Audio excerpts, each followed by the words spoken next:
फिल्मों का एक और नॉर्मल दिन। यप, 280-80 किलो के 6-6 फुट के नौजवानों को जॉन भाई ने ऐसी पेट में घुसा मार के आटे की बोरी की तरह हवा में उड़ा दिया है। But this is okay, this is normal. और ऐसी जॉन भाई इनकी पिटाई कर ही रहे होते हैं, लेकिन तभी अचानक नेशनल एंथम शुरू हो जाता है। अब जॉन भाई तो नेशनल एंथम सुनते ही एकदम अटेंशन पोज में आ गए, लेकिन गुंडे, वो तो गुंडे है ना, उनको क्या फर्क पड़ता है, वो लगे रहते हैं जॉन भाई को मारने। गुंडे ने बैट मारा, लेकिन बैट ऐसे टूट गया जैसे कागज का बैट हो। डंडा भी कागज की तरह टूट गया। अरे सर पे बेसबॉल बैट तक मारा, वो भी कागज की तरह टूट गया। इसके बाद क्या ही बचा? बचा है भाई, टेबल बचा है, मारो टेबल। वो भी तो कागज की तरह ही टूटेगा ना, फिर तो टूट गया। बट चलो ठीक है, अब इससे ऊपर क्या ही दिखा सकते हैं। अरे वाह, एक हाथ से बाइक रोक दी, बट इसमें क्या ही है, ये तो नॉर्मल है, ये तो मैं भी कर दूं। ये करके दिखाओ।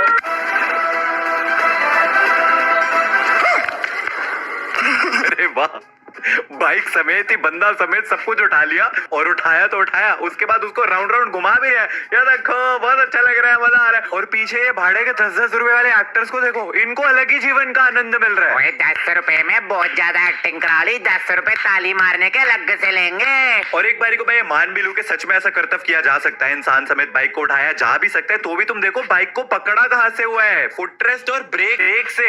अबे centre of mass, centre of gravity नाम की कोई चीज है या नहीं? हाँ तो प्यारे बच्चों, सेंटर ऑफ मास क्या होता है? सेंटर ऑफ मास वो पॉइंट होता है जहां पे मैं एक बॉडी का पूरा मास, उसका वेट अज्यूम कर सकता हूँ। अगर ये सर्कल है तो इसका सेंटर ऑफ मास मैं यहाँ पे अज्यूम कर सकता हूँ कि इस पे सारा का सारा ग्रेविटेशनल फोर्स जो है ये सेंटर में लगेगी। अब यही सोचो, अगर एक 3 डायमेंशनल ऑब्जेक्ट होगा, इसका सेंटर कहाँ पे है? यहाँ पे। अगर मैं इसको इस जगह से पकड़ूंगा तो मैं बॉडी को पूरा बैलेंस कर सकता हूँ। लेकिन अगर 400-500 किलो की एक बाइक होगी और मैं उसको उसके कोनों से अगर पकड़ूंगा तो क्या होगा? यही होगा, वो एक तरफ से झुक जाएगी। क्यों? क्योंकि इसका सेंटर ऑफ मास इधर है, लेकिन मैं फोर्स इस कोने पे लगा रहा हूँ। लेकिन ये चीज हमारे बॉलीवुड में लॉजिक में नहीं आती है। मुझे भी नहीं पता मैं क्या बोल रहा हूँ।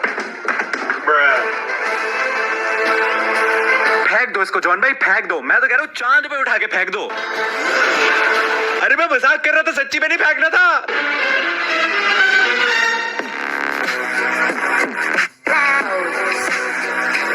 तो यूजुअली जब भी हम बॉलीवुड के कमाल के लॉजिक वाले सीन्स की बात करते हैं ना, तो हम बात करते हैं काफी पुराने जमाने वाली मूवीज की। Something like this.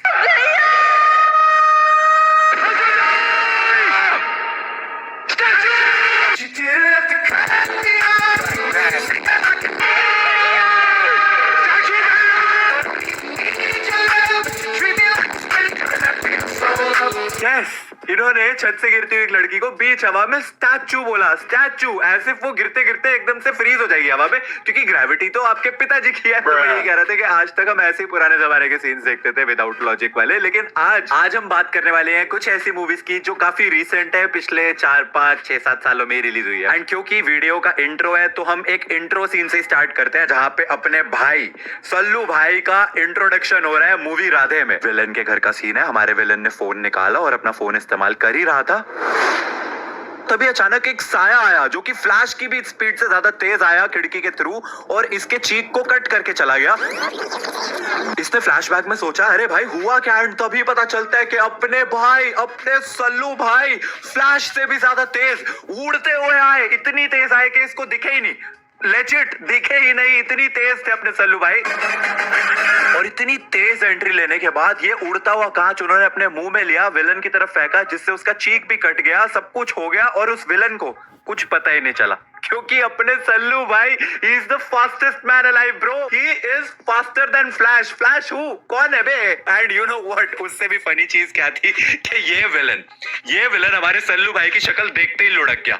अबे कैसा विलन है, शक्ल देखते ही मर गया। आई नो इंट्रो सीन्स में ओवर द टॉप कुछ भी दिखाते हैं, लेकिन ये कुछ ज्यादा ही हो गया। जो अगला सीन है ना, ये देखने के बाद you are going to lose a lot of brain cells, क्योंकि फिल्म बनाने वाला भी यही सोच रहा था कि ऑडियंस तो बेवकूफ ही है, तो उनको क्या ही समझ आएगा, कुछ भी दिखा देंगे। तो एक रैंडम से पार्क में खड़े होकर वरुण धवन एक बॉल को किक मारता है, जो बॉल उड़ते उड़ते एक पार्किंग लॉट में जाती है, जहाँ पे बंदा फ्री स्टाइल करके उस बॉल को किक मारता है, जो कि उड़ते उड़ते उड़ते किसी के घर के पार होते होते लंदन ब्रिज पे जाती है, जहाँ पे ये बंदा उसके साथ ड्रिबल करके उसको कहीं और किक मारता है। ये सब क्या देखना पड़ रहा है? यही नहीं, अभी और सुनिए। और ये कंस्ट्रक्शन वर्कर जो है उसको हेडर मारता है, वहां से उड़ते हुए जाती है। ये स्पोर्ट्स एथलीट उसको किक मारती है, वहां से उड़ते हुए आती है। नन उसको किक मारती है, जहां से उड़ते उड़ते वो एयरपोर्ट पे आती है। कैप्टन जी उसको किक मारते हैं। बंद करो हाथ जोड़ के, मैं रुको जरा, सबर करो। वहां से वो पुलिस वाली उसको किक मारती है, जहां से उड़ते उड़ते उड़ते वो रैंडमली किसी बिल्डिंग के अंदर चली आती है और हमारी फिल्म के विलन के सर पे बजती है सीधा, जो कि एस्केलेटर से नीचे गिर जाता है और सीधा कोमा में पहुंच जाता है। ये एक सीन नहीं है, ये एक आर्ट है, एक आर्ट। ये बनाने वालों ने ना घुटनों से सोच के इस सीन को लिखा है, और इस सीन को समझ पाने के लिए तुम्हारा दिमाग भी घुटनों में ही होना चाहिए। बॉलीवुड वालों ने बड़े सितम करे बेचारे पे, बेचारा लॉजिक। हमेशा से इसकी ऐसी की तैसी की जाती थी, बहुत बुली हुआ बेचारा बचपन से, लेकिन ये सीन देखने के बाद तो बेचारे ने खुदकुशी कर ली। तुम्हारी याद आएगी रे लॉजिक। अच्छा ये सीन देखो, अपने सन्नी पाजी को ना कुछ गुंडों ने घेर लिया है, ठीक है, बहुत सारे गुंडे हैं डंडों के साथ। अब सन्नी पाजी ना क्या करेंगे, सोचो क्या करेंगे। बहुत इंटेंस मोमेंट है, सन्नी पाजी अकेले, इतने सारे गुंडे, ओ माय गॉड, क्या वो इन सबको कूट देंगे? नहीं।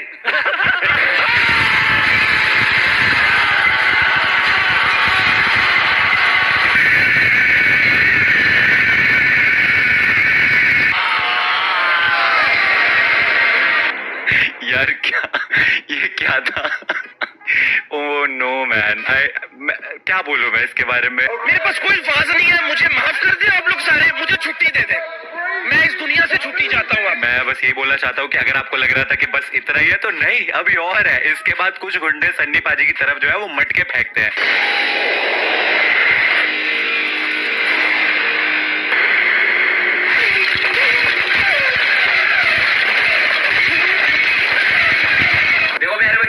बचपन से हमें क्या बताया जाता है कि वक्त किसी के लिए नहीं रुकता, टाइम वेट्स फॉर नोबडी। बिल्कुल गलत बताया जाता है। टाइम आपके लिए रुक सकता है अगर आप बॉलीवुड के हीरो हैं। सन्नी पाजी ने एक एक मटके को एनालाइज करा और हवा में स्टैचू कर दिया। उसके बाद ऐसे करके उन्होंने देखा और फट फट फट करके एक एक को मार दिया। इस पूरी ड्यूरेशन में टाइम, ग्रेविटी, फिजिक्स, लॉजिक और कॉमन सेंस ये कहाँ थी? ये कोने में बैठ के पॉपकॉर्न खा रही थी। दिखाओ कैमरामैन, वो देखो वहां पे पॉपकॉर्न खा रही है। जी हाँ, तो टाइम आपके लिए रुक सकता है अगर आप बॉलीवुड के हीरो हैं। और अब हम कमाल कमाल के सीन्स की बात कर रहे हैं तो हम टाइगर भैया को कैसे भूल सकते हैं। टाइगर भैया की बागी 3 बेस्ट मूवी एवर।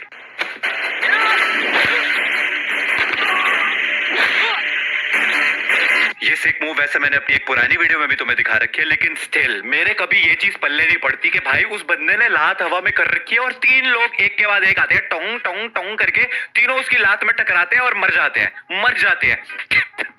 बट ठीक है, इसे छोड़ो। असली इस मूवी में मजा आता है सेकंड हाफ में, जब टाइगर भाई हमारे सीरिया पहुंचते हैं। वहां पे पूरी सीरिया वर्सेस टाइगर भाई अकेले। 1 लाख लोग टाइगर भाई पे गोलियां चला रहे हैं, बट नहीं, अपने टाइगर भाई को कोई गोली थोड़ी ना लग सकती है, क्योंकि वो अपने बॉलीवुड के हीरो है और अपने बॉलीवुड के हीरोज बुलेट प्रूफ नहीं, बुलेट रेजिस्टेंट है। गोलियां उनके पास आती हैं और रास्ता बदल लेती है। कह रही है अरे मरना ही क्या मेरे को, ये तो बॉलीवुड वाला है, छोड़ रहे। बस सॉरी बोल के निकल लेती है गोलियां साइड से। इस सीन में 3 हेलीकॉप्टर अपने टाइगर भाई पे अंधाधुन गोलियां चला रहे हैं, ठीक है। गोलियां क्या मतलब, रॉकेट लॉन्चर, बॉम्ब सब कुछ उनके ऊपर चला रहे हैं और अपने टाइगर भाई ऐसा स्लो मोशन में उनके आगे भाग के जा रहे हैं। एक भी गोली उनको लगी नहीं रही है, फुल एकदम ब्लास्ट सब हो गया है, लेकिन अपने टाइगर भाई को कुछ नहीं होता। एक चीज याद रखना, इस सीन में 3 हेलीकॉप्टर हैं और तीनों टाइगर भाई के पीछे से उनके ऊपर गोलियां चला रहे थे। और तभी अचानक टाइगर भाई एक बॉम्ब से आगे की तरफ उड़ते हैं और उड़ के उन पीछे वाले 3 हेलीकॉप्टर में से एक के ऊपर लटक जाते हैं। ये कैसे हुआ? क्योंकि हेलीकॉप्टर तो पीछे की तरफ थे, टाइगर भाई उनसे दूर भाग रहे थे और बॉम्ब ब्लास्ट होने के बाद वो और आगे की तरफ उड़ के गए, लेकिन उड़ते उड़ते वो पीछे वाले हेलीकॉप्टर पे टेलीपोर्ट हो गए। ये कैसा? Hello continuity. देखो प्यारे बच्चों, कंटिन्यूटी क्या होता है? अगर देखो यहाँ पर 3 हेलीकॉप्टर हैं और एक इंसान इस दिशा में भाग रहा है और वो ऐसे की तरफ उड़ेगा अगर, तो वो क्या अगले सीन में इनके पीछे आ सकता है? नहीं आ सकता, क्योंकि कंटिन्यूटी के हिसाब से तो वो इस दिशा में भाग रहा था, तो वो यहाँ पर कैसे पहुंच गया? इसका मतलब वो दिशाहीन हो गया है, जो कि टाइगर वैसे भी हो गया है। एग्जाम्पल के लिए अगर आप ये कॉफी लेंगे, अब ये ग्लास मैंने कॉफी का जो है खाली कर दिया है, तो कंटिन्यूटी में अब ये ग्लास खाली रहेगा। अब ये नहीं हो सकता कि अगले सीन में एकदम से यहाँ पे ग्लास जो है भरा हुआ आपको दिखने लग जाएगा, नहीं। तो यही होती है कंटिन्यूटी, जो कि हमारे हमारे बॉलीवुड के 10वीं फिल्म। अब वीडियो के स्टार्ट में मैंने तुम्हें 2021 में रिलीज हुई आज तक की सबसे लेजेंडरी मूवी सत्यमेव जयते 2 का सीन दिखाया था एंड अगला सीन भी उसी मूवी का है। तो मूवी का क्लाइमैक्स सीन चल रहा है एंड जो विलन है ना वो हेलीकॉप्टर में बैठ के उड़ने वाला है, लेकिन अपने जॉन भाई जिन्होंने स्टार्टिंग में बाइक उठा दी थी, अब वो ना उस उड़ते हुए हेलीकॉप्टर को ऐसा हाथों से अपने रोक देते हैं, लेकिन एक जॉन अब्राहम कम पड़ रहा होता है। तो क्या होता है, जो अपने जॉन भाई है ना उनका एक भाई होता है इस मूवी में और वो भी जॉन भाई है। तो वो दोनों भाई मिलके अब जो है वो हेलीकॉप्टर को रोक रहे होते हैं और बहुत भाई स्ट्रगल हो रही है, बहुत मेहनत लग रही है, लेकिन दोनों जॉन जो है ना मिलके वो रोक नहीं पा रहे हैं उस हेलीकॉप्टर को। अब ऐसी सिचुएशन में क्या किया जाए जब 2 जॉन अब्राहम कम पड़ रहे हैं? तो फिल्म बनाने वालों ने सोचा क्योंकि 2 जॉन अब्राहम कम पड़ रहे हैं एक हेलीकॉप्टर को रोकने के लिए, तो हम एक काम करते हैं, हम एक तीसरा जॉन अब्राहम भी डाल देते हैं। जी हाँ, ये जो 2 जॉन तुमको स्क्रीन पे दिख रहे हैं ना, इनके एक मरे हुए पिताजी भी होते हैं, वो भी जॉन अब्राहम ही होते हैं।